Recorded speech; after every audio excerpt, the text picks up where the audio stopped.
¿Qué le diría a Greta Thunberg si la tuviera enfrente? Pobre nena, yo creo que ella tiene problemas y fue utilizada. ¿Qué le puedo decir? No creo que tenga la capacidad de entender lo que yo le pueda llegar a decir. La bofetada que yo sentí fue cuando vi la página del Banco Mundial y vi que Paraguay había comprado el test de COVID-19 en el año 2018.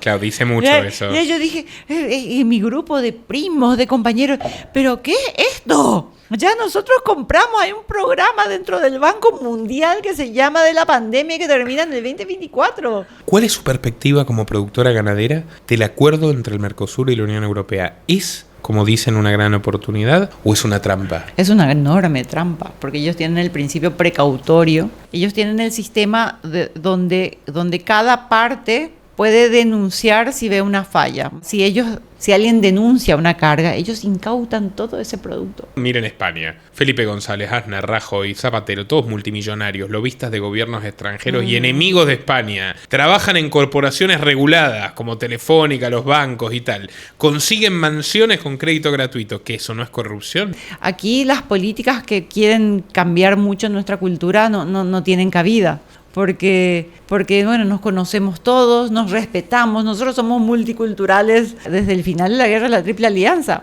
¿verdad? Pero todo migrante que vino se integró a esa cultura que lideraron las mujeres, las residentas, ¿verdad? En su momento. Entonces, ¿usted cree que parte del capital taiwanés se va a trasladar acá? ¿Ya lo está haciendo? ¿Se va a consolidar?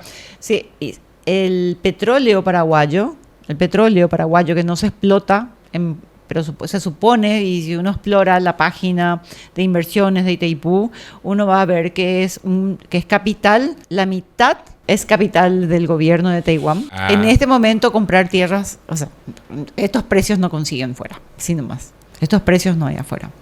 Y estamos hablando de campos formados. Lo de Epstein y todo lo que se está revelando le afecta a Elon Musk, también le afecta a Trump y le afecta a un montón de personas a quienes no les han tambaleado en el sitio en el que están, cuando debería rodar cabezas. Muy buenas tardes, amigos, a un nuevo episodio de El Milagro Paraguayo. Este producto que el Club Amagi pone a disposición de aquellas almas emprendedoras que buscan un destino más libre y próspero para llevar adelante su proyecto de vida. Hoy tengo el placer de conversar con una antigua amiga mía, digamos, ya hace unos cuantos años que nos conocemos y que me ha dado una buena mano más de una vez que lo necesité también. Es la doctora Cintia Peña Ros, abogada y notaria pública, productora ganadera. Bienvenida, Cintia. Un placer tenerte con nosotros. Muchas gracias, Nicolás. Bueno, me presento, no pensaba estar en cámara, me dijeron que iba a grabar un podcast, así que disculpen el aspecto un poco informal. Estoy lista para responder la pregunta que quieras. Yo creo que el milagro paraguayo tiene mucho que ver con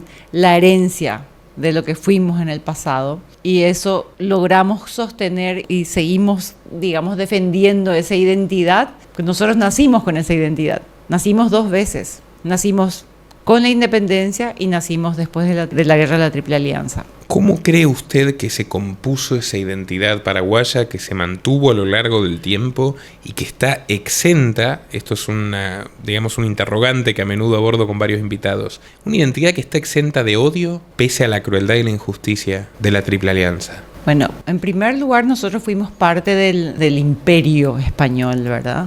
Y cuando comenzó ese movimiento de independencia, el Paraguay mantuvo su lealtad a la corona y cerró sus fronteras. Y eso generó una identidad muy propia, donde el Paraguay comenzó a prosperar gracias a José Gaspar Rodríguez de Francia.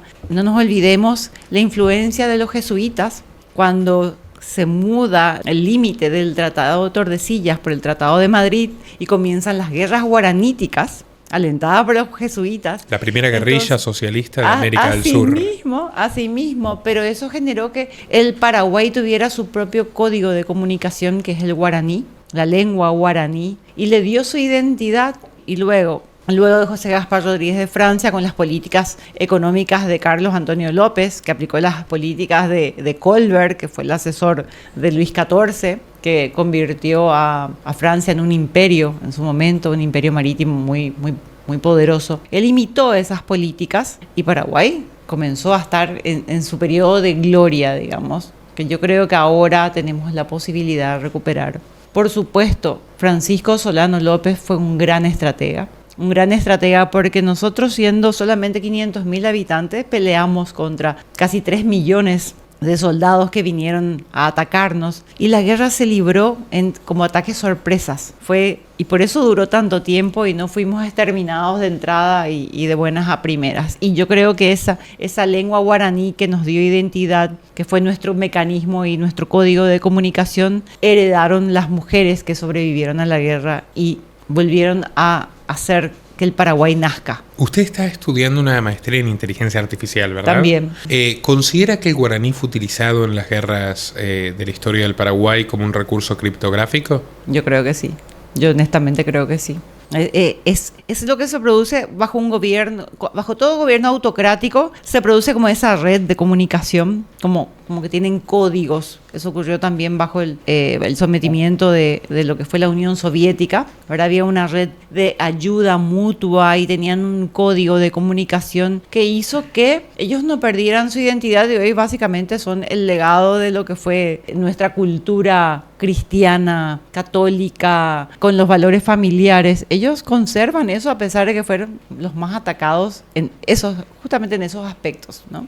¿Por qué Paraguay, me pregunto, ¿no? Si usted tiene una tesis al respecto, fue, o es, mejor dicho, un ejemplo de convivencia de la cultura indígena y la española bastante más pacífico y exitoso que prácticamente en el resto del continente? Porque los guaraníes eran básicamente muy pacíficos, y creo que ellos no se sintieron atacados. Es más, yo desciendo de Domingo Martínez de Irala, quien tuvo hijos con Ubotú del Campo, ¿verdad? Es decir, la mezcla se dio desde sus orígenes, y no fue una mezcla por imposición o por ataque, sino que fue, digamos, un matrimonio pacífico. Viajemos en el tiempo. En el año 2002, Paraguay tenía 56% de pobreza. 36 puntos más que ahora. En estos últimos 24 años, Paraguay protagonizó el mayor crecimiento económico de América entera. En el año más adverso para la economía mundial de este siglo, que fue el 2009, Paraguay fue el país que más creció en el mundo entero. En 2025 fue otra vez, en 19 oportunidades en estos 22 años, el país que más creció en América. Su moneda, el guaraní, fue la más fuerte de América, ganándole al sol peruano, y aplastó en todas las previsiones a la Argentina de Javier Milei, por ejemplo, muy promocionada como un destino de inversión, pese a que su carga tributaria triplica a la paraguaya. Dígame, estimada Cintia, ¿cómo cree usted que Paraguay protagonizó esta hazaña que lo coloca como un bastión capitalista en un continente que parece absolutamente echado a perder, y donde tanto los argentinos como los brasileros, como los uruguayos, como los chilenos son más pobres hoy de lo que eran hace unos años, a diferencia del paraguayo promedio? Yo creo que tiene mucho que ver con el hecho de que somos pocos habitantes, y como al ser pocos habitantes y conocernos muchos, nos resistimos más a los cambios. Paraguayo se resiste al cambio. Le gusta tener su confort, su comodidad, y que no se le mueva mucho. Entonces, aquí las políticas que quieren cambiar mucho nuestra cultura no tienen cabida. Porque bueno, nos conocemos todos, nos respetamos, nosotros somos multiculturales desde el final de la Guerra de la Triple Alianza, ¿verdad? Pero todo migrante que vino se integró a esa cultura que lideraron las mujeres, las residentas, ¿verdad?, en su momento. Y creo que esa identidad se sigue sosteniendo, y el que viene adopta nuestra cultura, se siente a gusto con nuestra cultura, se siente integrado en nuestra cultura. Creo que es tan fuerte y tan cohesionante, ¿verdad?, que eso hace que las cosas, digamos, tengan un ritmo más lento de lo normal, y eso nos da una ventaja mayor, ¿verdad? De repente, en este siglo del globalismo, donde avanzan tanto los intentos de leyes globales, prohibiciones globales, regulaciones globales, censura global, y nos vienen a nosotros todos empaquetadas. Exactamente. Un país que se resiste endógenamente, naturalmente, orgánicamente a esos cambios, termina triunfando de manera brillante sobre los demás, que se entregan más fácilmente, como por ejemplo Uruguay, que también es chico, pero es el laboratorio social perfecto. Y ahora tenemos que Uruguay, lo hablábamos el otro día con Fernando Ferreira, tiene 3 veces más homicidios que Paraguay. La tasa de homicidios de Uruguay es 3 veces más alta que la de Paraguay. La tasa de suicidios es 5 veces más alta que la de Paraguay. La tasa de desempleo es 3 veces más alta también. La tributación es el doble o el triple. Entonces uno mira Uruguay y dice, qué desgracia, qué país tan hermoso echado a perder. Y uno mira Paraguay y, salvando el centro histórico bastante deteriorado y reservado a la burocracia, aunque ahora bajaron impuestos, ¿no? Hay que ver cómo funciona eso, está muy bien. Uno mira casi cualquier barrio de Asunción y ve edificios en construcción, 350 edificios hay en este momento en construcción.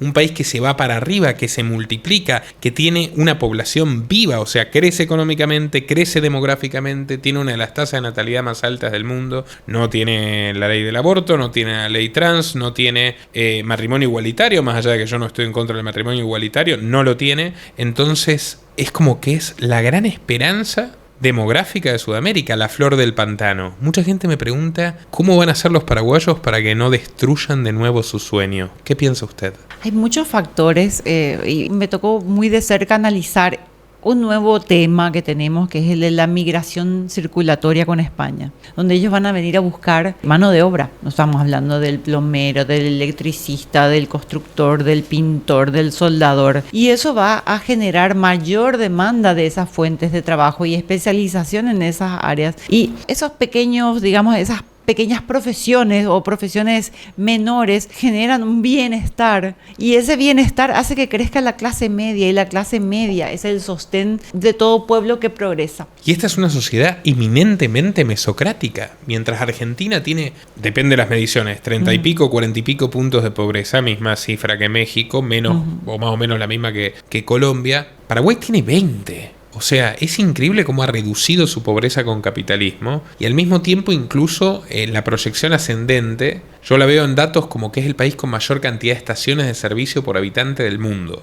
Entonces lo que hay mucha gente que dice, ¡ay, qué caos! ¡Tantos autos! Es decir, no, es el progreso. Es la gente que tiene un auto, que puede comprarse un vehículo que circula. Y las obras de infraestructura ya vendrán, las vemos, ¿no? Sí, la Costanera Sur, poco a poco. Transporte público, que es bastante deficiente, eso hace que el paraguayo naturalmente quiera tener su movilidad propia, ¿no? Por supuesto que sí. Entonces es un estímulo. Y yo, por ejemplo, que soy un burguesito que no me gusta manejar, uso Bolt y Uber encantado porque el precio de manejarse con chofer hoy en Asunción debe ser uno de los más bajos del mundo. Hemos comparado con mis amigos argentinos, los trayectos en kilómetros de Uber cuestan la mitad acá que en Argentina, precisamente por la competencia, porque hay muchas aplicaciones y de hecho la más poderosa es Bolt, que es Estonia y que no tiene la línea woke ideológica que incorporó la Uber a su empresa. Disculpe que pondero mucho, Cintia, pero como usted sabe, yo adoro Paraguay, pese también a sus sombras, ¿no? Todo país tiene defectos, pero para mí las virtudes de Paraguay son incomparablemente mayores a las de sus vecinos. Nicolás, según mi lectura, tampoco nosotros escapamos al proyecto global. Yo creo que Paraguay está pensado y destinado a ser el Silicon Valley de Latinoamérica, ¿verdad? Y es por eso que ahora el hub tecnológico se está instalando en torno a Itaipú, ¿verdad? En Alto Paraná. Y yo creo que no es casual eso, ¿verdad? El desarrollo va a acompañar eso. Y como digo, con esta migración circulatoria va a estimular a que más gente quiera formalizarse e integrar al entorno productivo, y esa 20% de pobreza yo creo que capaz que hoy día ya esté sobredimensionado, ¿verdad? Y lo que fomentó o facilitó la salida de ese siempre es el capital privado. El capital privado puesto en acción a través de los gremios, la Unión de Gremios del Paraguay, que hizo que los pequeños productores se asocien en pequeñas cooperativas para poder colocar sus productos. Entonces eso estimuló, porque el vecino quiere tener el mismo progreso que tiene el vecino que está produciendo en su propio campo, que es pequeño, pero que ya está participando de las ligas medianas y de casi las ligas grandes, ¿no? En exportación. Entonces, eso es un estímulo que uno busca imitar. Y esa fue el gran causal, la producción agroalimentaria, el gran causal de la salida de la pobreza. Y eso es lo que tenemos que defender. Acomodar lugar al pequeño productor, librándonos de las cargas que quieren traernos con el nuevo acuerdo con el Mercosur y la Unión Europea. Háblenos de eso. Cuéntenos, ¿cuál es su perspectiva como productora ganadera del acuerdo entre el Mercosur y la Unión Europea? ¿Es, como dicen, una gran oportunidad o es una trampa? Es una enorme trampa, porque ellos tienen el principio precautorio, ellos tienen el sistema donde cada parte puede denunciar si ve una falla, un producto contaminado, desde el consumidor final hasta las diferentes partes que intervienen en todo ese mercado, ¿verdad? En el mercado, desde el productor hasta el consumidor final. Entonces, ¿qué pasa? Si alguien denuncia una carga, ellos incautan todo ese producto. O sea, estamos hablando de toneladas. Por un pequeño porcentaje, ellos pueden quedarse con toda esa carga exportada directamente, más multas, etcétera. Y también con la georreferenciación, que a mí no me parece mal ir georreferenciando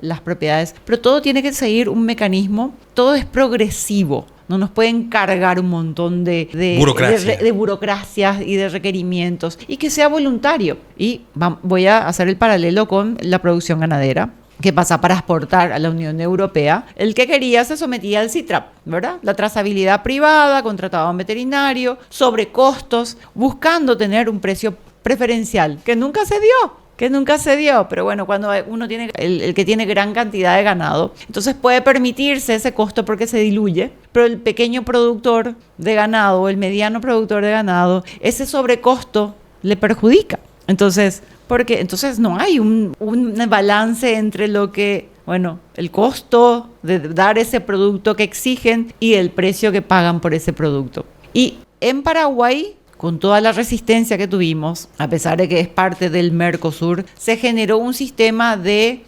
sometimiento voluntario para poder exportar a Europa. Entonces, el que quiere exportar va a tener que hacer todo ese trámite. Pero no hablamos solamente de la georreferenciación de la tierra, sino certificados de que no estamos invadiendo, no estamos molestando a las etnias nativas. Yo me acuerdo, yo fui gerente.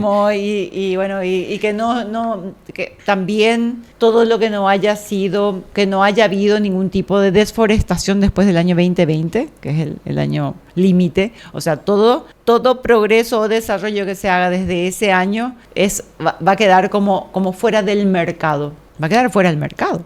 Igual esto es interesante, estimada Cintia. Yo fui gerente de marketing de una compañía argentina productora de orquídeas. Alguna vez se lo comenté, en Alto Paraná.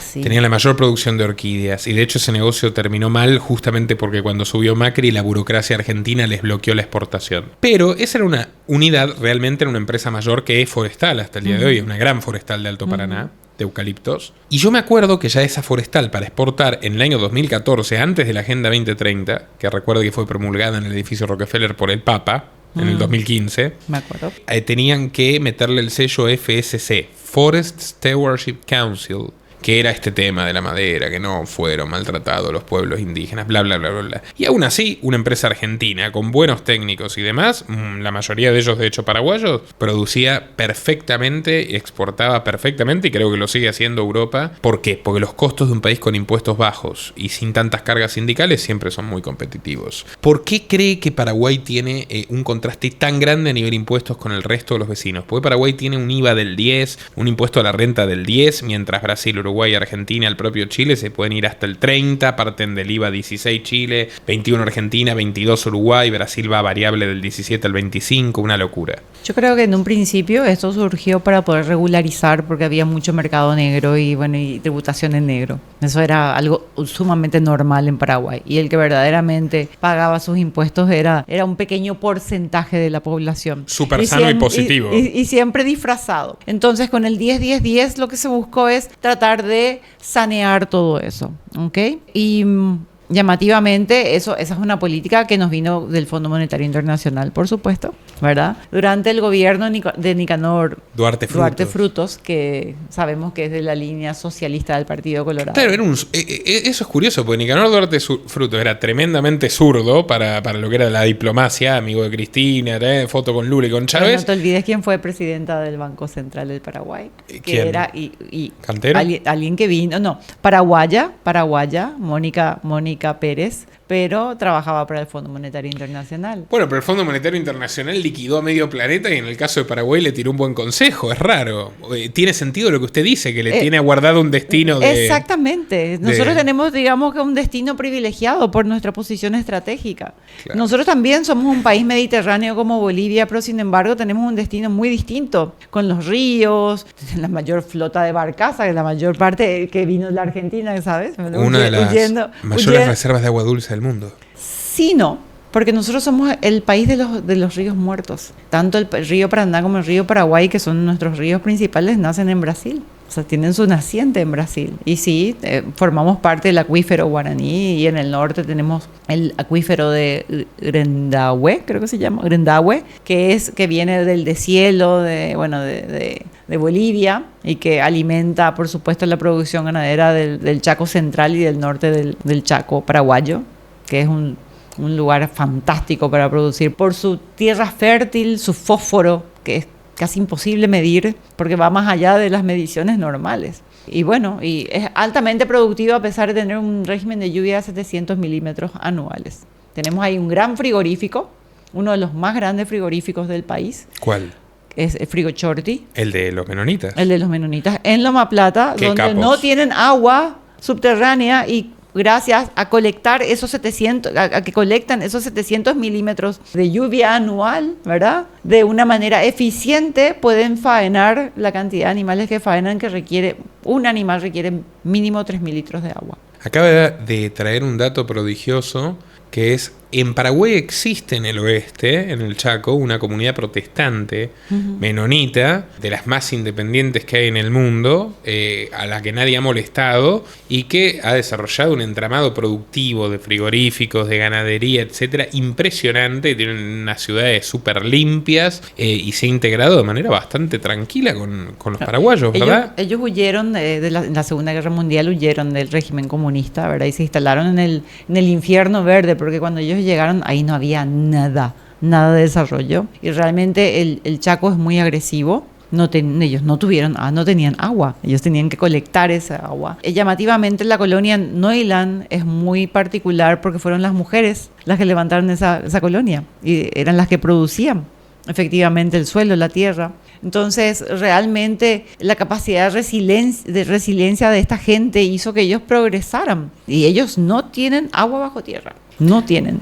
Hay algo curioso en Paraguay, que es que, siendo probablemente uno de los países menos feministas en un sentido moderno, tiene una cantidad de mujeres líderes como ustedes que son totalmente brillantes y llevan adelante el país desde hace décadas. ¿Tiene que ver con la guerra? ¿Ves? Como nuestro legado de las residentas, yo creo que sí. Y aún así, yo creo que la mujer es muy astuta también, la mujer paraguaya, ¿no? Sabe darle lugar al hombre y sabe hacerle sentir hombre, a pesar de su capacidad, como dices tú. Cuéntenos un poco de usted, Cintia. ¿Por qué decidió estudiar primero Derecho y luego convertirse en escribana, que en España le dicen notaria? Yo al revés, yo primero me recibí de notaria pública. Ajá.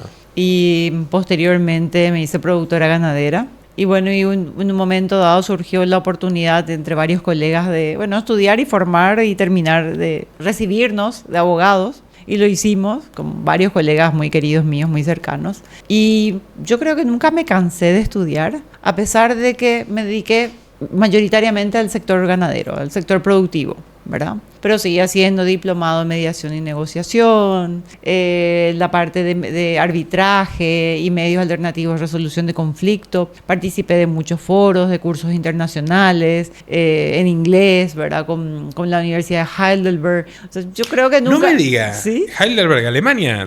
Sí, ellos dieron un curso acá de resolución de conflictos y contratos internacionales.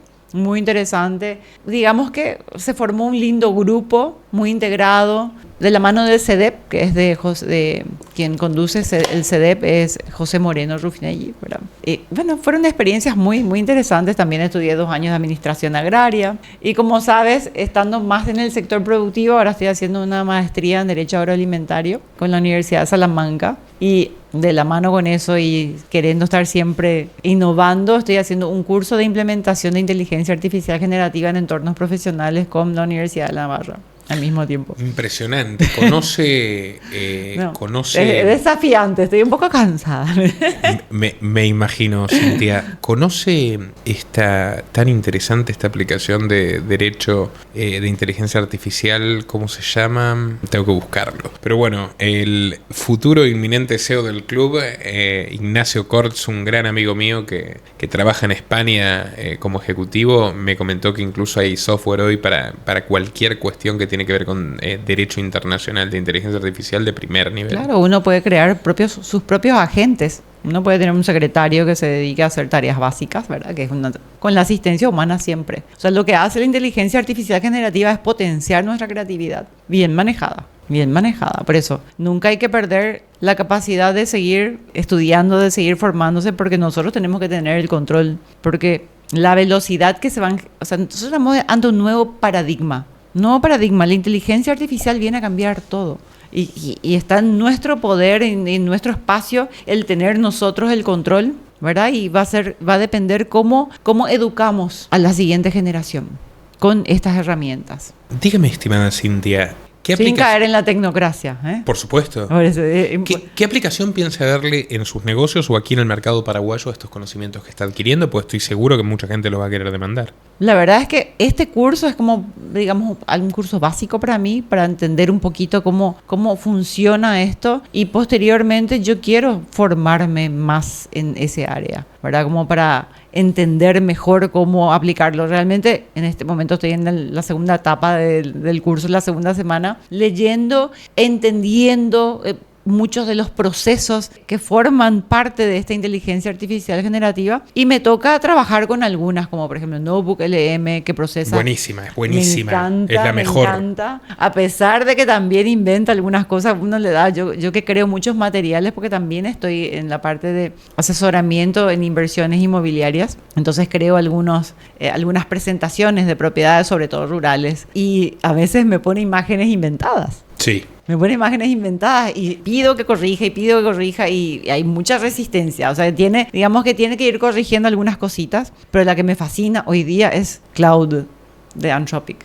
Que hace poco, hablando de los peligros de la tecnocracia, el jefe de investigación científica renuncia con una advertencia de que vamos camino a una guerra biológica de exterminio manejada por IA. Pero Cloud, en el trabajo que estoy preparando para este módulo, que es justamente sobre el cambio climático y la producción, ¿verdad? Yo lo estoy encarando sobre la producción ganadera, ¿verdad? Hablando de, liberarnos un poco de estas cargas, de estas burocracias y permitir que esto siga, ¿verdad? Y de que el metano no es tan dañino. Seguro que no, claramente, ¿verdad? Que no lo es.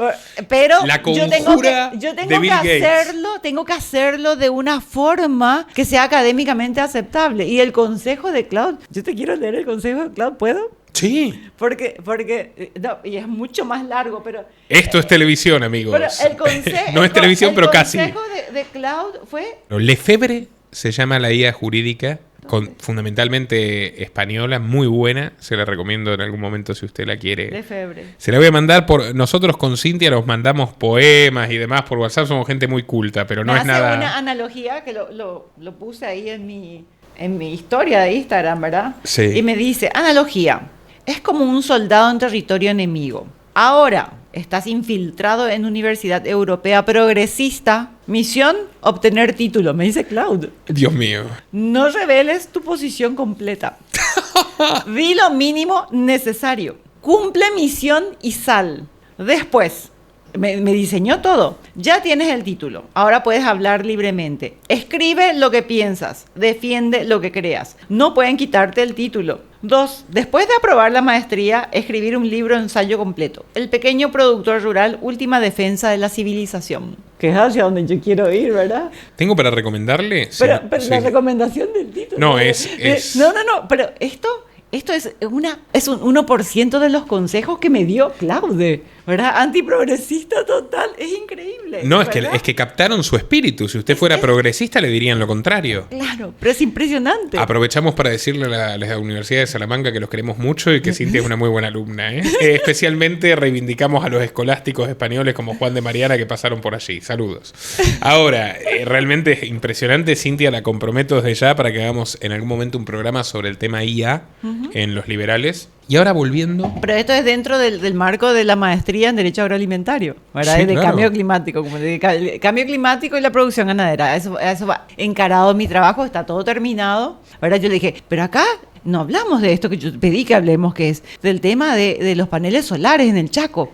donde la energía de las hidroeléctricas no llega y se pierde por el camino, más todo el costo de la infraestructura. Cuando tenemos el gas que se está quemando al aire, que anteriormente iluminaba la ciudad de Bahía Negra, ¿verdad? Y ampliaron los límites del parque para que no explotemos ese gas. Y sin embargo están fomentando que utilicemos hectáreas y hectáreas de superficie que podría ser útil en producción para instalar paneles solares que contaminan, erosionan el suelo, que son radioactivos. En el país que tiene la matriz energética más limpia de América, gracias a Itaipú. Sí, gracias a eso, y es por eso que nosotros supuestamente somos somos mayores emisores por la producción agrícola, ganadera, de carbono en un enorme porcentaje. ¿Por qué? Porque como nuestra generación de energía es renovable, es hidroeléctrica, ocupa solamente un porcentaje, entonces todo el resto de la torta... Le echan la culpa a los ganaderos. Sí, señor, a la producción agrícola ganadera. Nuestro amado Paraguay es... No le echan la culpa, es el mayor, o sea,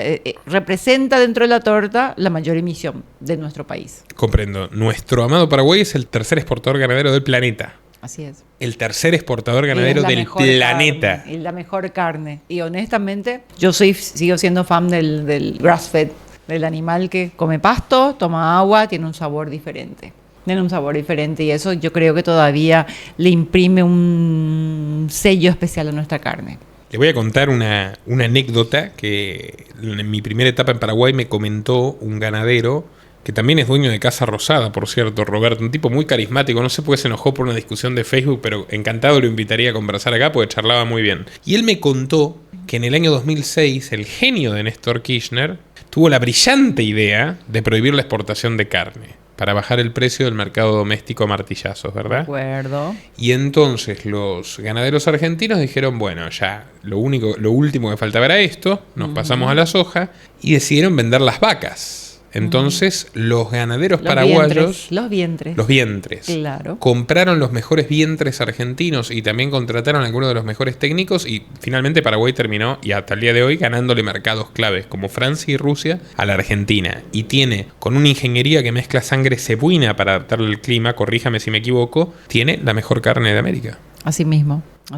Reconocido por el campeón de ajedrez Paco Vallejo, que dijo mejor carne que en Argentina y mejor carne, por supuesto, ternera, que en Europa, donde cuesta 20 veces más. Claro, y principalmente en la zona del Chaco lo que se busca es esa mezcla, además de los productores cabañeros, bueno, que tienen su propia genética, lo que se busca es mayor eficiencia con la cruza de diferentes razas. Entonces, cuando va muy hacia las razas europeas, se le pone un poco más de cebú y luego se le mezcla, por ejemplo, un Brangus, se mezcla con un Nelor o con un Brahman y luego el producto de eso se mezcla con un Braford y luego... ¿Brahman por Brahman de la India? Es Brahman, la raza Brahman. Muy probable.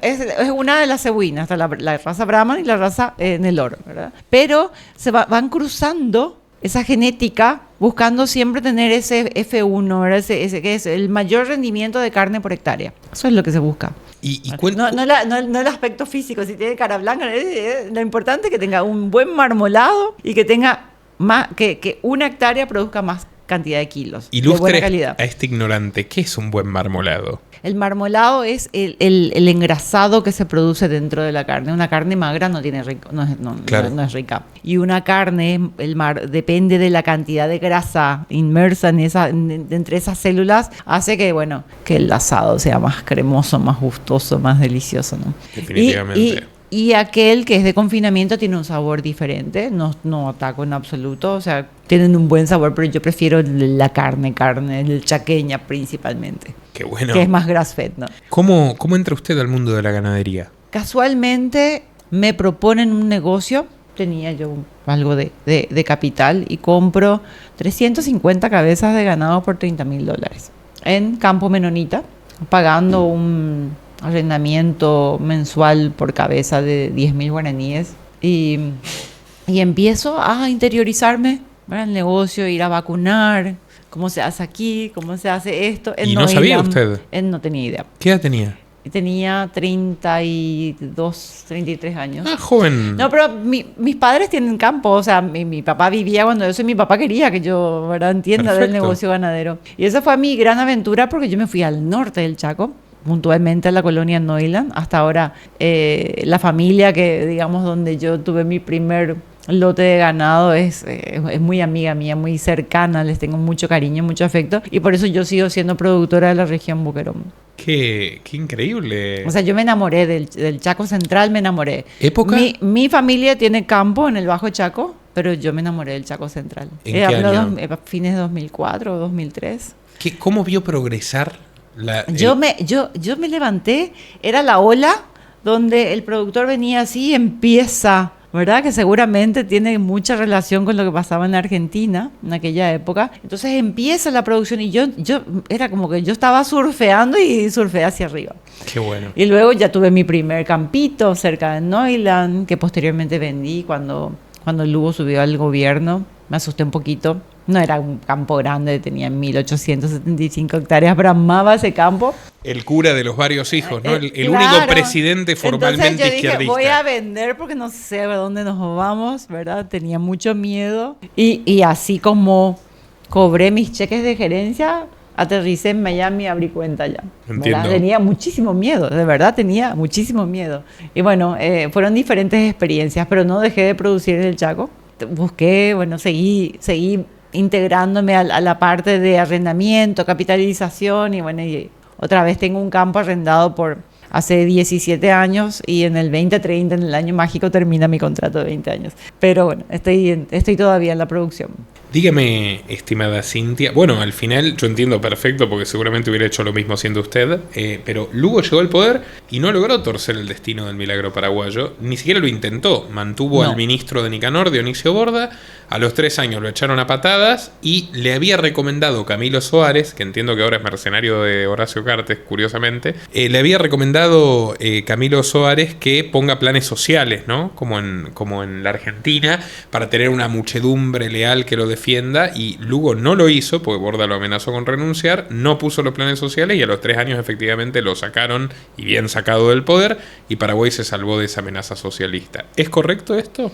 En realidad, Lugo gobernaba, él no gobernaba, gobernaba González Perito. Lugo lo que hacía era viajar en avión, con mujeres. A diferentes destinos del mundo, generaba un gran caos diplomático porque él de repente se subía a un avión y se iba, ¿verdad? Y multiplicaba la raza. ¿No? Y por supuesto llegaba a determinados países como si estuviese de vacaciones y es un presidente de una nación, no puede llegar así como un ser humano normal. Le generó algunas dificultades a relaciones públicas, ¿verdad? Del país. Pero como yo digo, yo creo que nosotros tenemos algo guardado acá y un destino marcado. En Paraguay. Pero tenemos también esta población. Y alguien me dijo algo muy interesante en un momento dado. El comunismo puede llegar si es que el capital principal del país alienta ese comunismo. Es el capital el que le pone límites, es el capital el que determina cuál es el destino del país. Yo creo que tenemos todavía grandes familias paraguayas y también, bueno, por supuesto, vamos a hablar de las cooperativas que son paraguayas, aunque en sus orígenes hayan tenido una identidad, un origen, digamos, nacional distinto. Y ese capital es el que determina el rumbo del país. Y ahí está el paraguayo y el sentir del paraguayo. Por eso el Paraguay es diferente. Es un país eminentemente procapitalista. Yo veo con gran satisfacción el tema de la tradición de la informalidad, de la tradición mercantil, ¿no? que tiene Paraguay. Le quiero hacer una pregunta, usted conteste con total libertad. ¿Usted cree que el Partido Colorado es el mal menor en Paraguay? Y que de alguna forma ha logrado que no calen o permeen políticas como las que vemos en Argentina y Brasil, que fueron la ruina de Sudamérica. ¿Dónde está la oposición, Nicolás? No existe. No existe. La oposición es parte del sistema. No es que el Partido Colorado está gobernando. Cogobierna con la oposición. Por eso la oposición no logra unirse. Además que no son democráticos, ¿verdad? Porque quieren imponer candidatos y el Partido Colorado, dentro de esos dos movimientos, tienen ellos un sistema democrático de elección interna. Ellos se pelean entre ellos, pero bueno, ahí compiten, hacen sus internas, determinan quiénes son sus candidatos y luego van juntos, salvo, bueno, una vez que tuvimos un pequeño traidor, ¿verdad? Pero fíjate que eso no lo hizo Mario Abdo. Mario Abdo respetó la institucionalidad Puedo criticar muchísimas cosas del gobierno de Mario Abdo, especialmente el manejo de la pandemia. Sí, los volvió locos, de hecho, y bien hecho, Cintia, gracias, porque gracias a usted y a Valeria y a todos los que lucharon por la libertad, Paraguay no quedó como Argentina, encerrado 2 años. De verdad nos resistimos, y yo creo que el paraguayo se resistió. No todos fueron tan obedientes, ¿eh? Y acá, como siempre, se vendían las dosis, y echa la trampa. Pero él no buscó la reelección y respetó. Y bueno, y no ganó las internas, pero el Partido Colorado volvió a ganar. Y los demás no tienen identidad propia. No son liberales, no son comunistas, no son nada. Son una mezcla de una falta de identidad total y absoluta. Que parecería que tienen el afán de hacer lo que los colorados recaudaron en 70 años, lo quieren recaudar en 2 meses. También, ¿no? Sí, por el sentido de la oportunidad. Bueno, depende de quién esté de turno, siempre se llena sus bolsillos, ¿no?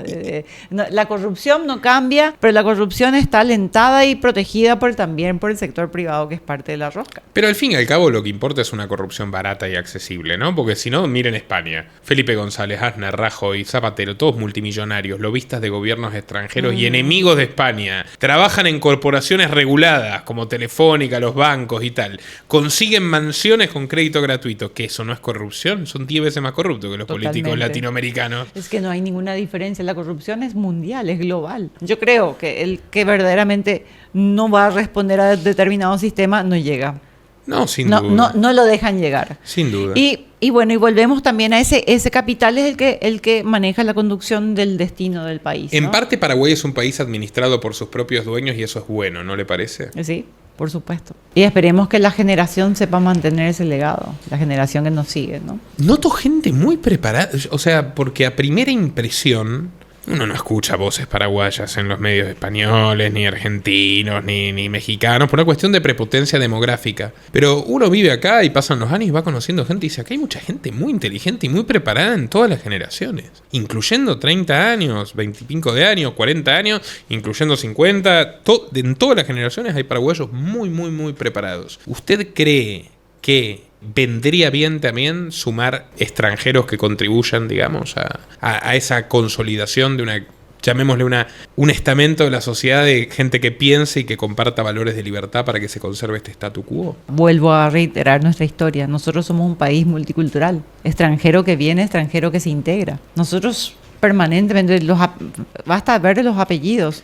Son todos apellidos europeos, árabes, italianos, diferentes ascendencias, alemanes. O sea, nosotros integramos a nuestra cultura al extranjero. El extranjero viene y adopta nuestra cultura. Parece que sabemos conquistar adecuadamente, ¿no? Absolutamente soy testigo. De hecho, hay 2 ejemplos históricos maravillosos. La colonia de los socialistas utópicos australianos, que la regla número 1 era no mezclarse con los paraguayos, duraron 1 año, creo, antes de que se mezclen completamente. Y después la colonia de la hermana de Nietzsche, que tenían unas pretensiones arias y tal, creo que duraron 2 meses. Y terminaron totalmente disueltos en la sociedad paraguaya y me parece prodigioso en una época donde hay tanta violencia étnica, identitaria y racial, ¿no? En Estados Unidos, en Europa, de los 2 bandos. Todo ese progresismo que nos quieren imponer aquí, nosotros nosotros lo inventamos y vamos al caso. No hace falta que nos impongan la multiculturalidad, porque nosotros respetamos, pero por sobre todas las cosas, ellos respetan y aman nuestra cultura, entonces se integran fácilmente y no hay ese choque. ¿Por qué tan amiguero el paraguayo? ¿Por qué esa cuestión de invitar a las personas, los 2 días que la conocen, le invitan a la casa a comer un asado? Pues es una de las cosas que más se usan los extranjeros. Y el asado, por supuesto, es parte de nuestra cultura. Comer carne es, uno puede, tengo un asado al mediodía y a la noche estirar otro trozo de carne. Y el del campo desayuna carne, almuerza carne y cena carne. La carne no puede faltar en el menú paraguayo. ¿Qué opina de esa pequeña, minúscula, infinitesimal pero ruidosa minoría que dicen, ay, cómo duele Paraguay, qué terrible, qué país atrasado, me quiero ir? Paraguay. En su mayoría, yo creo que se forman afuera en universidades progresistas y vienen de una cultura también, de una familia, digamos, socialista, pero de tinte socialista, pero del socialismo caviar, de las familias acomodadas que pueden permitirse enviar a sus hijos a Estados Unidos, a Harvard, a universidades como las de California. Entonces quieren venir con todas esas ideas, pero siguen siendo una minoría, ¿no? Siguen siendo una minoría y acá progresa, como digo, mientras siga progresando esa clase media, gracias a estas pequeñas profesiones que cada vez se van, digamos, especializando más, y crezca esa clase media, el Paraguay va a seguir siendo un país fuerte y no va a ser un país fácilmente sometido. La clase media es esencial. Total y absolutamente. Además es un mercado bastante competitivo. No hay trabas para el que quiere emprender acá en general. No. O sea, lo que no hay es apoyo del Estado al que está innovando, con facilidades crediticias, etcétera. Mejor Pero porque vamos a terminar con 5 Elon Musk acá, si no, mejor. Claro, es lo que yo digo en mi trabajo, digo, cuando me propone la inteligencia la asistencia porque no cumplen esto que tienen que asistir económicamente para mejorar el cambio, no queremos la asistencia, no queremos, eso en el trabajo mío, no, definitivamente ningún tipo de asistencia. Nosotros no queremos asistencia de afuera. Perfecto. Queremos inversores que quieran venir acá a desarrollarse, a crecer, pero subvenciones para evitar nuestro desarrollo, de ninguna manera. ¿Cuánto cuesta comprar y arrendar una buena hectárea ganadera en el Chaco Central? En el Chaco Central, bueno, los precios oscilan desde $900 por hectárea a hasta $3.000 por hectárea, dependiendo del tipo de desarrollo que tenga el campo, ¿verdad? Ahora, ofertas hay muchas. Los cierres son distintos y depende de la ubicación estratégica. La bioceánica ahora está generando un boom inmobiliario también, pero por otro lado, pasamos 5 años de secas, fueron muy duros, los precios fueron bajísimos y mucha gente se dedicó a vender el vientre. O sea, lo que pasó en la Argentina, aquí pasó, pero gracias y por culpa de la industria. Claro. Que tira el precio para abajo. Entonces ahí es donde nosotros tenemos un desbalance y mucha gente directamente dijo, no, yo ya no quiero seguir apostando a la producción. Y ahora la gran preocupación de este gobierno es que crezca ese hato ganadero, ¿verdad? Y la posibilidad de importar carne para que el precio de la carne baje, para que todos puedan acceder, seguir comiendo carne todos los días, mientras seguimos exportando nuestro producto de calidad, pero con una limitación. Que esa importación no sea para los frigoríficos en pie para que ellos faenen, porque si no le matamos al productor paraguayo. Entiendo. ¿Y qué opinas Entonces, en todo, no tiene la intervención del Estado, sí y no, hay intervenciones que son necesarias, creo yo. Y vamos a importar el ganado en pie para faenar nosotros, para producir nosotros, ¿verdad? Pero si las industrias importan, le van a matar al productor. Entonces, el productor necesita importar o necesita vender ese ganado en pie para mejorar su rendimiento y seguir creciendo con el hato ganadero. Pero a la industria tiene que pagar lo que corresponde por el producto, no a menos del precio de costo, que es lo que estaba recibiendo el productor. Igual creo que también se configura para quien tiene buena información y buenos contactos una gran oportunidad, si es un momento, ¿no? Quizá para comprar. En este momento comprar tierras, o sea, estos precios no consiguen fuera, sino más. Estos precios no hay afuera.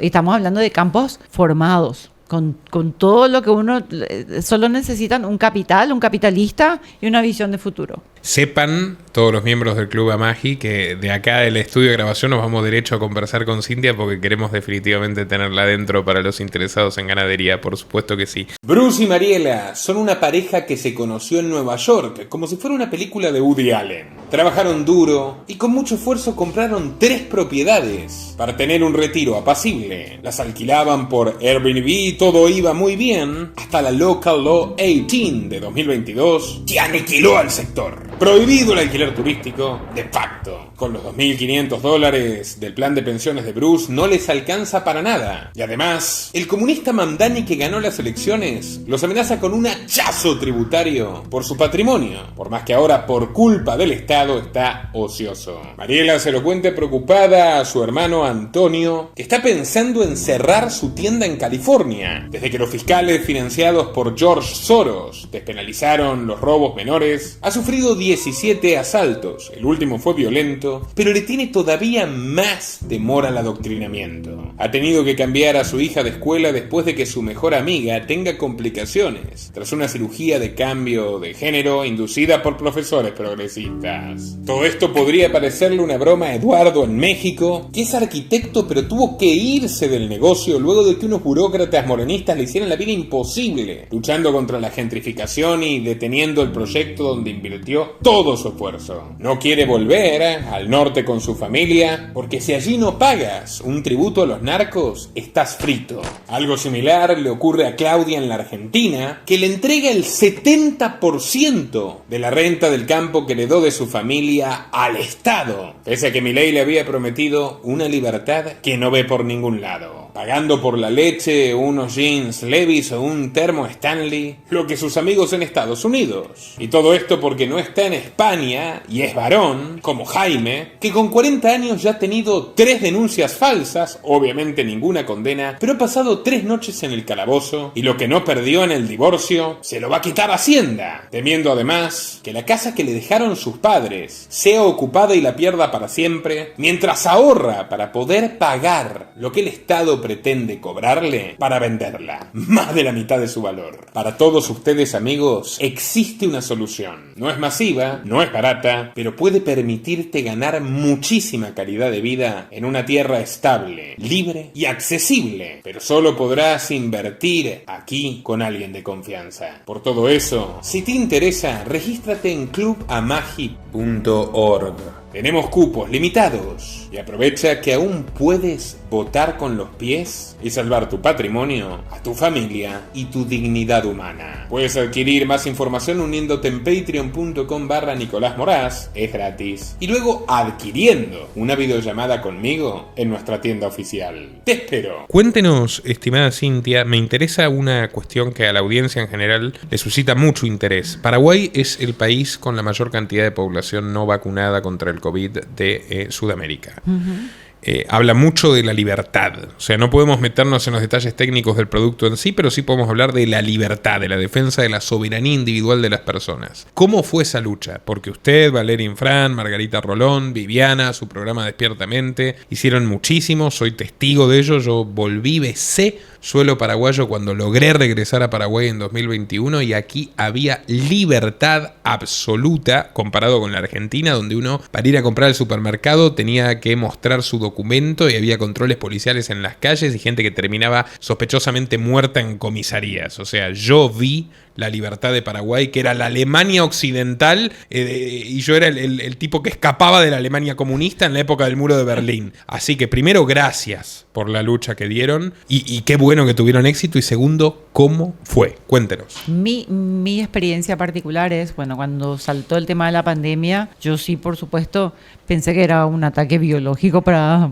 terminar al mundo y claro que tuve miedo al principio, hasta que en uno de esos viajes donde podían circular la chapa impar, la chapa par, con una amiga que también tomaba sus cuidados, dijimos, vamos a San Bernardino, escapémonos de acá de la ciudad de Asunción del encierro. Y en San Bernardino, pescando, los chicos corriendo. A nadie le importaba nada. A nadie le importaba absolutamente nada, por supuesto. Ya surgían los remedios naturales, que el tembetarunjú, que te cura con alcohol. Ellos enseguida consiguieron su salida y, por supuesto, consiguieron lo que nos impedían lo que impedían que los demás lograran, que era esa inmunidad de rebaño. Una vida tranquila, y digamos, la inmunidad de rebaño, ellos consiguieron esa inmunidad de rebaño.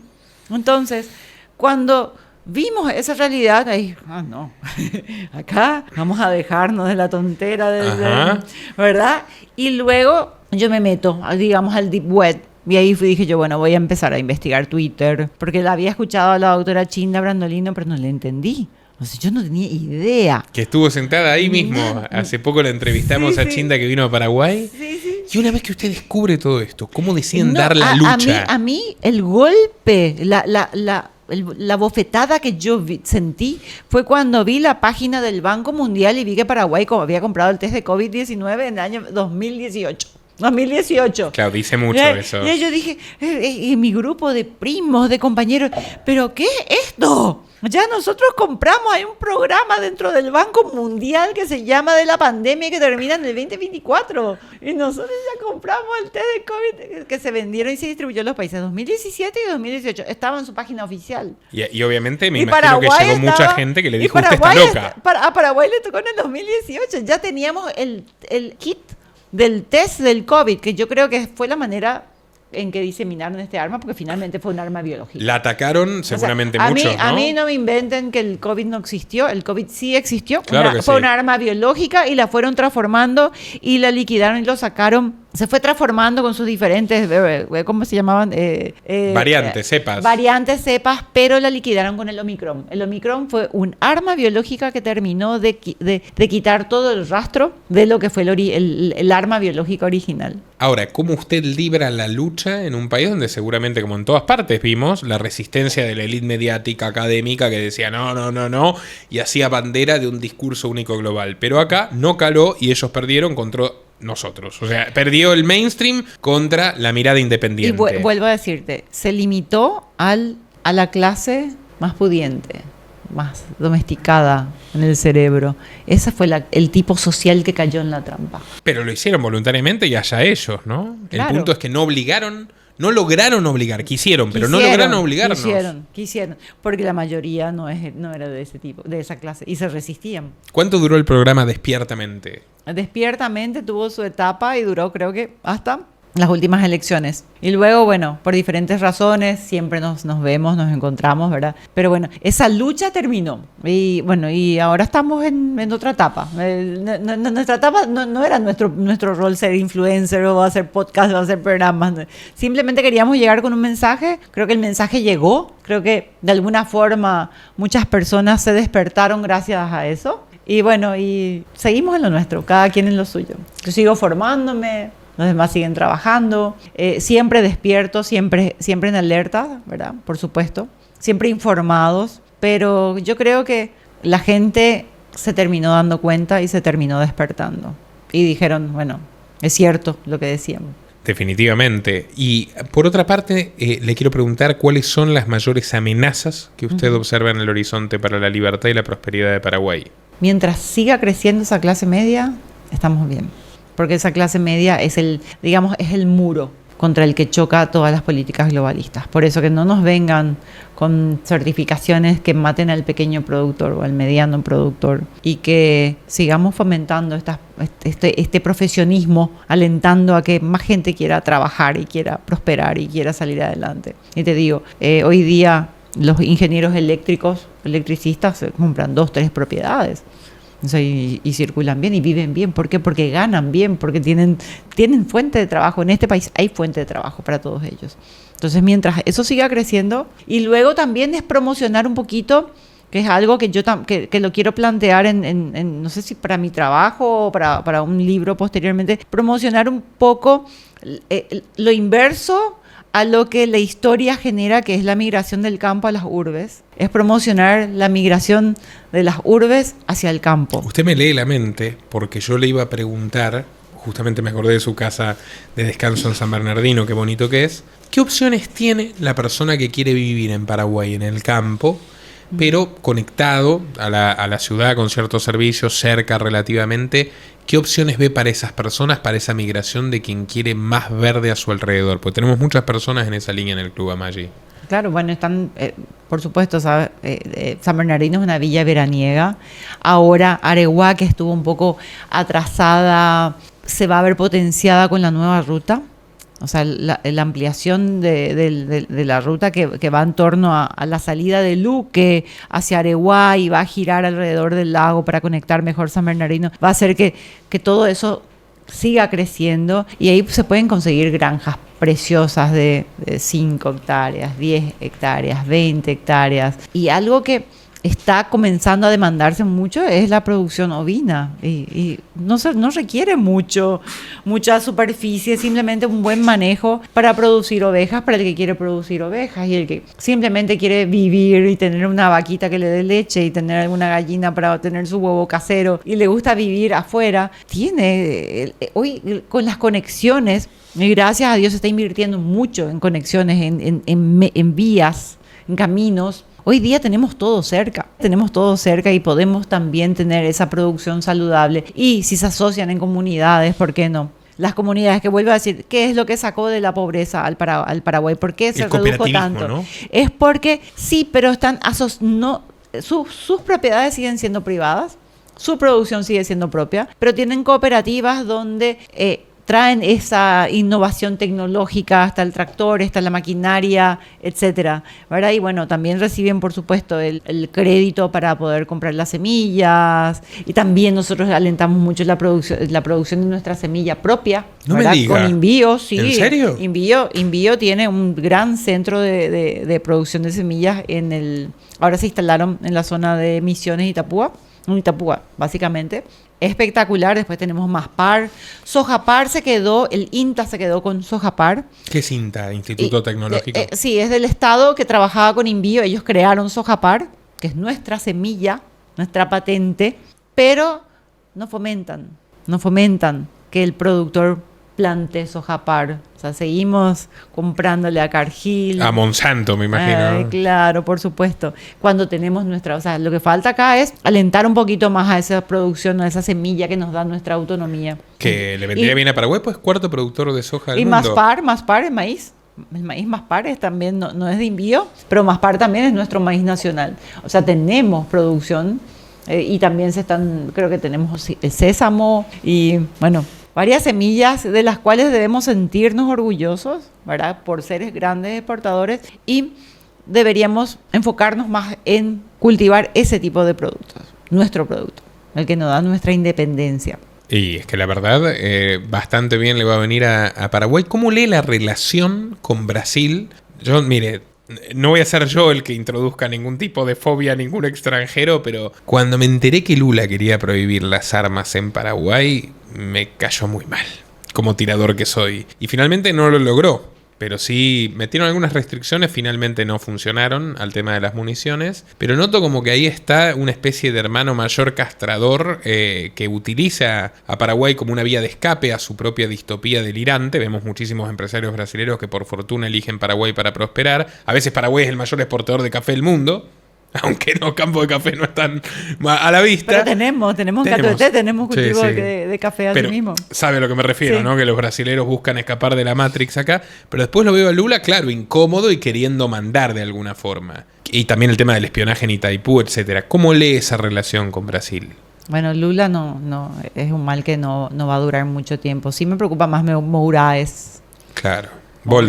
Voldemort, el de la Corte Suprema, ¿no? El de la Corte Suprema. Y bueno, y aquí también tenemos a alguien que se está queriendo perfilar hacia ese lado, que es Martínez Simón, el actual presidente de la Corte Suprema. Ojo, no hay que perder de vista ciertos detalles. Pero, por supuesto, uno es brasilero y el otro es paraguayo. Claro. Y el paraguayo tiene que enfrentarse con el paraguayo. Y el precio de la libertad es la eterna vigilancia. Así que hay que estar atentos. Hay que estar atentos, hay que observar muy bien. Y creo que Víctor Ríos lo estuvo denunciando, lo escuché por Ñandutí, estuvo denunciando cómo él estaba concentrando el poder, y también con el RUM, con este nuevo registro unificado nacional. Hay mucha delegación de atribuciones legislativas y ejecutivas a la Corte Suprema de Justicia. Y eso también rompe un poquito el equilibrio entre los poderes. Pero, como digo, paraguayo pone sus límites y las cosas tienen que adecuarse a nuestra realidad finalmente, ¿no? ¿Cree que en algún momento la sociedad civil paraguaya va a enfrentarse a la cloaca, que es buena parte del sistema judicial? Hay un equilibrio, ahí sí hay un equilibrio en la corrupción entre los tres poderes.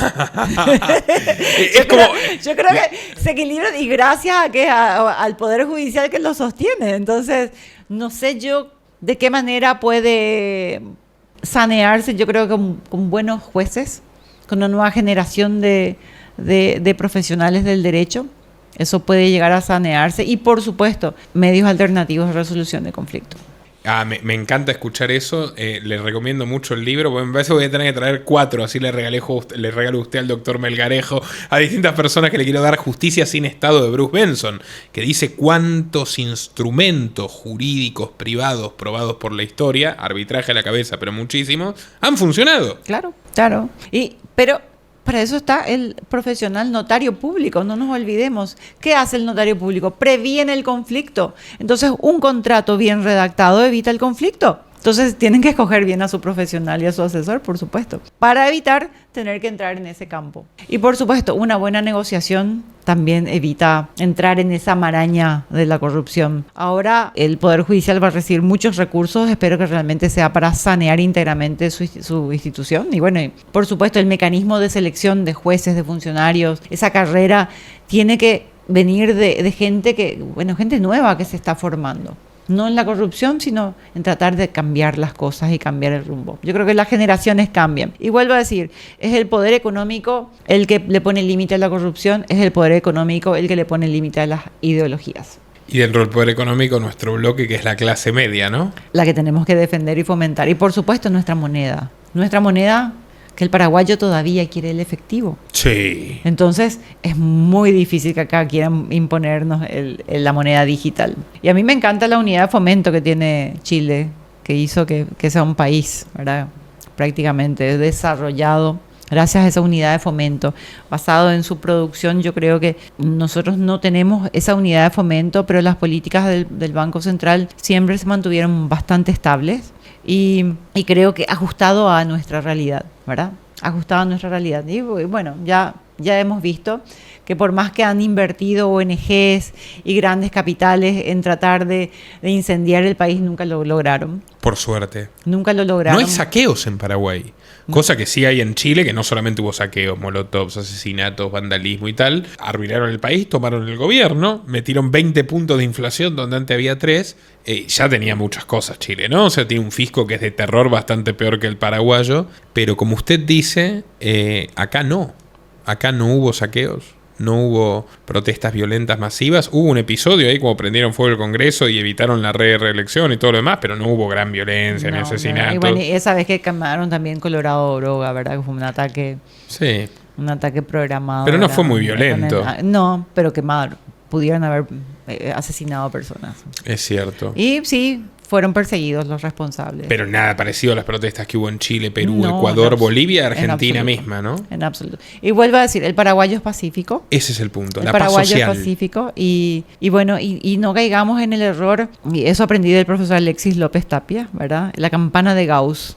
Que es chileno. Sí, en la campana de Gauss, ¿qué pasa? La derecha se ubica en el centro, y en el centro no hay tantos habitantes. La mayor cantidad de habitantes se encuentra en la periferia. Y nuestra periferia es esa, la que protege. Entonces, ese ataque que puede matar el centro, o la derecha, digamos, o el capitalismo, como quieras llamarle, esa no permite ser contaminada. Esa conquista ideológica no se da.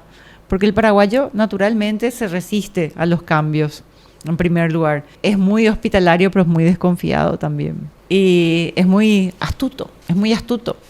Te lee, te observa, te analiza y ves si sigue el camino o hacia dónde le puede conducir y en qué le puede perjudicar. Además, supongo que usted sabe mucho más que yo de este terreno, pero me parece oportuno para este último bloque de la entrevista. Usted sabe mucho de temas esotéricos. Me imagino que cuando alguien viene con una energía mal direccionado a un lugar, no le va a ir muy bien. Y si viene con una energía positiva, el lugar lo va a aceptar bastante bien, supongo, ¿no? Algo así. Cuéntenos un poco de esa materia. ¿Cómo empezó a interesarse en los temas espirituales, simbólicos? ¿Mi persona? Sí. Bueno, yo sí siempre hice una búsqueda, la razón, el por qué suceden las cosas, ¿verdad? Y una búsqueda espiritual muy intensa. Pero el paraguayo, sí, o sea, si vamos al Paraguay, el paraguayo es naturalmente católico, creyente. La celebración de la Virgen de Cacupé es algo que mueve a todo el país. Y vienen caminando y vienen caravanas de todos los puntos. O sea que esencialmente el paraguayo sigue siendo católico, y aun cuando proliferan mucho las religiones protestantes, etcétera, ¿verdad? ¿No hay casi judíos en Paraguay? No, hay una comunidad judía bastante fuerte. Pero otra vez, no son estrictamente judíos. Sí. De que muy kosher. No, aquí no. Y los musulmanes son muy tranquilos también. También. Están bien integrados. Y hacen unas galletas fabulosas. Y estamos bien integrados todos. Y sobre Brasil, ¿qué no logró Brasil? Porque nosotros teníamos que haber sido parte del territorio brasilero desde la independencia. Qué bueno que no, la verdad. Y no fuimos gracias a José Gaspar Rodríguez de Francia. que siguió leal y cogobernando con el gobernador español durante un tiempo hasta que él mismo le recomendó, líbrate de mi figura y cerrá tus fronteras. Por eso no fuimos parte de Brasil y tuvimos que haber sido porque quien libró la guerra verdaderamente fueron los ingleses detrás de Brasil y detrás de la Argentina. Yo personalmente propongo, ¿no? Si quieren ustedes invadir Argentina y nos meten en el sistema del 10-10-10, yo acepto, ¿eh? Y estoy seguro que puedo conseguir unos 20 millones de firmas. Podríamos ser un gran protectorado paraguayo. Prometo que nos vamos a portar bien. Pero terminó la guerra, exterminaron nuestra población, ¿verdad? Que eran mujeres y nos dejaron un buen territorio y seguimos siendo libres. Que es la mitad, ¿no? De lo que era. No había límites tan definidos en aquella época. Mucha tierra salvaje. Entonces podemos discutir sobre límites, sí, no. Hay una realidad. ¿Cuál es? Una vez que un límite se rompe y hay una conquista, o sea, cruzás la frontera y en Clorinda no son paraguayos, son argentinos.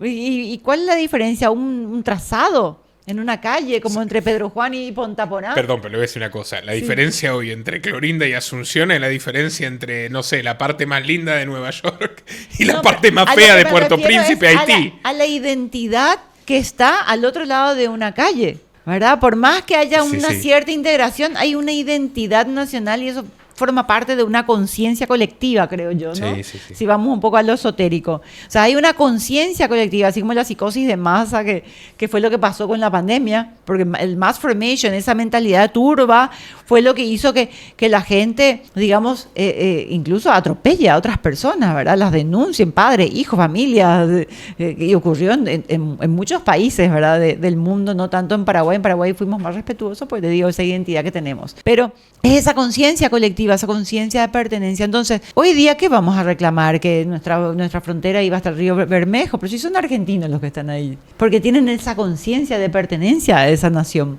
Entonces, ¿qué vamos a hacer? Invadirlos. Y Brasil, sí, Brasil es un país poderoso en el sentido de tiene un enorme territorio y ni que hablar de los recursos naturales. Y si la Argentina explotara todos sus recursos de arriba abajo, es el país más hermoso del mundo también, ¿verdad? Pero sí, es como que siempre van a ser nuestros hermanos mayores porque nosotros éramos como o nos consideran como parte de su territorio, ¿no? Sospecho que somos los hermanos mayores retardados, pero bueno, está bien, bueno, mejor. Es la consideración que nos tienen. Y no existe un Lula eterno y bueno, y tampoco existe un Mouraes eterno. Y las cosas cambian.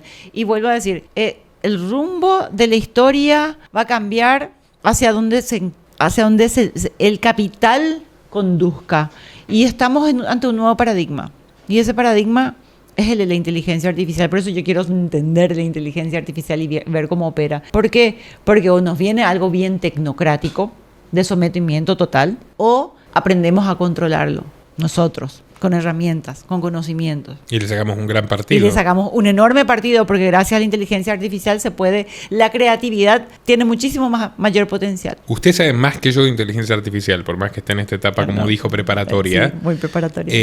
Pero me es fácil ver la conexión, y seguramente muchos en el público también, de un país que que es exportador neto de energía eléctrica como pocos, que es Paraguay. Tiene un potencial inmenso, siendo que la inteligencia artificial básicamente necesita energía barata, servidores. Por eso acá va a ser el Silicon Valley de Latinoamérica. ¿Cuál cree usted que van a ser los primeros pasos del desarrollo para ese Silicon Valley de Latinoamérica? Acá ya, 2026, 27, 28. Hablemos un poquito de un factor geopolítico que es China-Taiwán.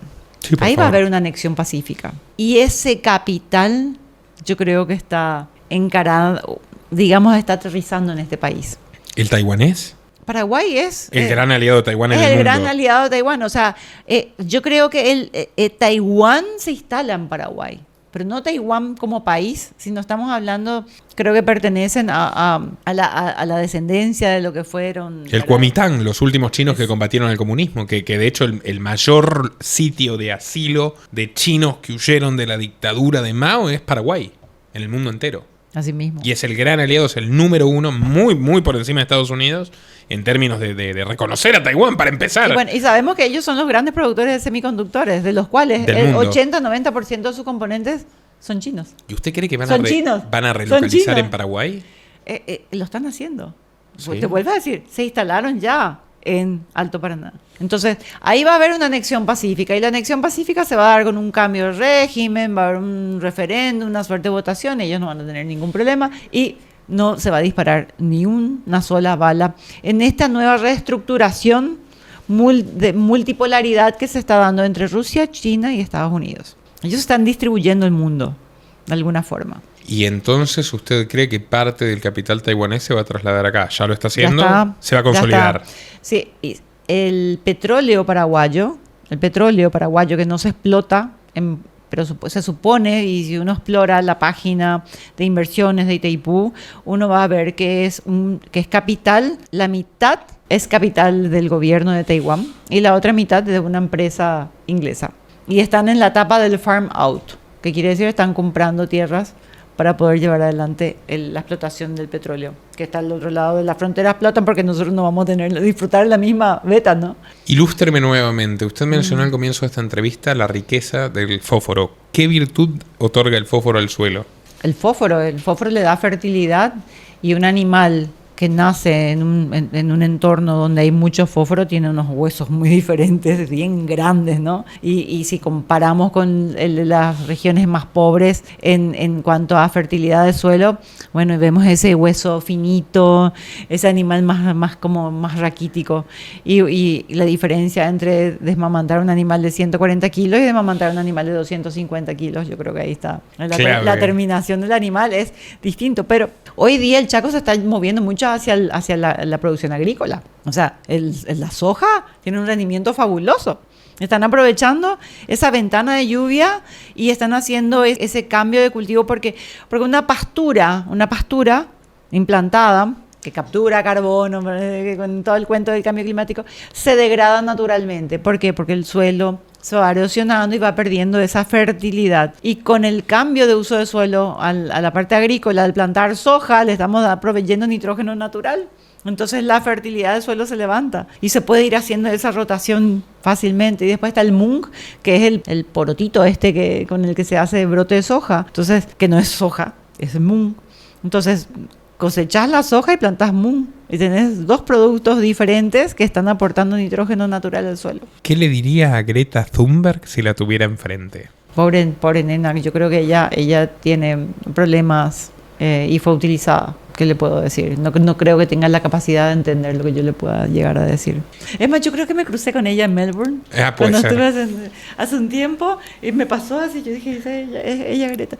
¿Qué le puedo decir? Ella no tiene la capacidad de entender. Es así como también hablarle a un progresista. Sí, o sea, y yo te cuento que mi tío, el primo hermano de mi mamá, porque ya falleció, era el cuñado de George Lucas. ¿El de la Guerra de las Galaxias? Sí, señor. ¿O del marxista? Él de la Guerra de las Galaxias. Ah, ok. Él de la Guerra de las Galaxias. O sea, no es mi pariente, pero es pariente del primo hermano de mi mamá, que ya en paz descansa, falleció el año pasado. Y él y mi prima estuvieron de visitas. Y mi prima tiene la mentalidad progresista total y absoluta, con la Fundación George Lucas, que estuvieron acá, ¿verdad? No me diga. Entonces, tiene una prima hollywoodense usted. De California. Una progre californiana. Total. Y tanto mi tío como ella, yo veía que tenían esa... Es imposible razonar. Podés darle todos los argumentos, pero el despertar va a tener que ser natural. Y es la realidad las que le va a chocar. Así como a mí me chocó un documento del Banco Mundial y dijo, esperen, yo me meto acá a investigar qué es lo que está pasando. Bueno, así también ellos van a tener en un momento dado un choque con la realidad y decir, bueno, listo, las cosas no eran como yo creí que eran. Hoy hay algo que me asquea profundamente, que es lo de Epstein y todo lo que se está revelando, aparte de todo lo que se está inventando como para quitarle un poco de veracidad a todo lo que se está revelando, y le afecta a mucha más gente, también le afecta a Elon Musk, también le afecta a Trump y le afecta a un montón de personas a quienes no les han tambaleado en el sitio en el que están, cuando debería rodar cabezas a raíz de eso, porque es una barbaridad. Y también está mencionado ahí en Paraguay visitas de este señor en 28 ocasiones. ¿Vinculadas con quién? No sabemos, porque están todos tachados los nombres. Totalmente. Le quiero preguntar, ¿usted es mamá? Sí. ¿Aconsejaría a un matrimonio joven con hijos chicos que para salvar a sus hijos del wokismo, las hormonizaciones, los profesores que los quieren secuestrar, los estados que se arrogan la patria potestad, se instalen con su familia en Paraguay? A quienes están huyendo de todo eso. Sí. Sí, hay que tener hijos, hay que traer hijos al mundo, hay que seguir poblando el mundo. No tenemos, el mundo está terminando porque solamente se están reproduciendo hoy día los musulmanes, sabemos, en forma masiva. Y los demás nada. Tenemos que seguir trayendo hijos al mundo y Paraguay está por debajo de su índice de natalidad para poder mantener su cultura. Necesitamos seguir poblando. Y yo les digo, traigan acá a sus hijos y tengan más hijos. Que Paraguay es un lugar seguro.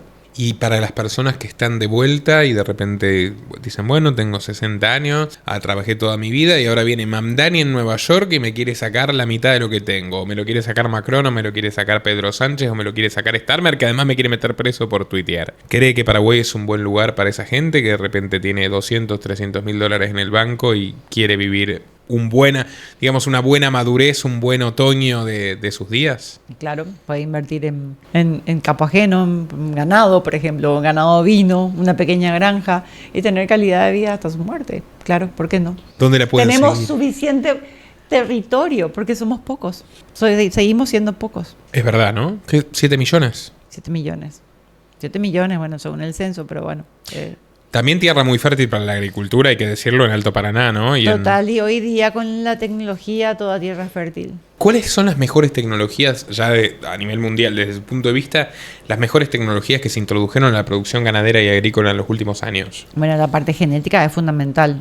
Si uno tiene una buena genética, uno tiene un buen rendimiento. Y luego está, no es solamente de plantar el pasto y hacer heno, es darle ese cambio, esa rotación, hacer un poco de agricultura, usar nuevas variedades de pasto que se van produciendo, que naturalmente, es lo que te decía, ¿verdad? Hoy día nosotros tenemos nuestra propia planta de experimentación para producir nuestra propia semilla que se adapte a nuestro suelo. Y siempre apuntando a buscar esa fertilidad, porque no, como yo digo, no es lo mismo promocionar un silvopastoril en la región oriental donde hay agua suficiente y tenemos un buen régimen de lluvia, donde funciona un silvopastoril, tenemos árboles que podemos cosechar después y vender como madera y la producción ganadera, pero eso mismo no se puede hacer en el Chaco central porque es una zona semiárida. Entonces el árbol que hace absorbe todo el agua del pasto y entonces el suelo se erosiona más. O sea, cada región tiene su propia fórmula. Definitivamente usted sabe de lo que habla, estimada Cintia. ¿Tiene algún comentario final que quiera compartirle a la audiencia? Quizás a quienes como ustedes son mentes inquietas que nunca se cansan de estudiar.